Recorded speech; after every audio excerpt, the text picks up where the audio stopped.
नमस्कार। आज भिडियो रे नवचेतना अनुसार 9 मासर शिशु विकास को शक्तिशाली करने किछि सहज और खेल आधारित कार्यकलाप विषय रे आमे जानिबा। गृह भ्रमण नंबर 14 करने पूर्व दयाकोरी ये भिडियोटी को देखंतु।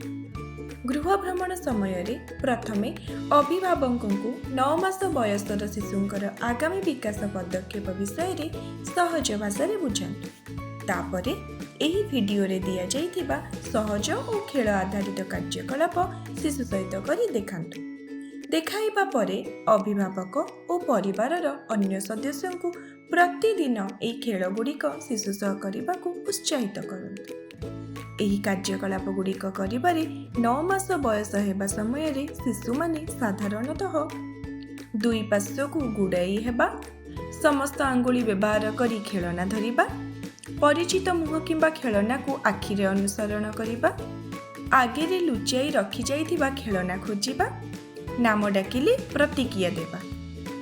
प्रतिदिन स्नेहर सहित एही सरल कार्यकलाप कले शिशुक विकास भल भाबे हेबारे साहाय्य मिले।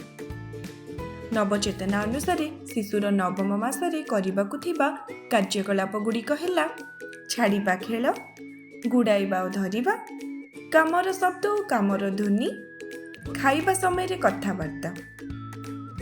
चलंतु देखिबा एही माँ किपरि खाइबा समय रे कथाबार्ता माध्यम रे शिशु को खाद्य विषय रे नुआ सूचना देउछंती एवं खेल माध्यम रे नुआ शब्द शिखौछंती।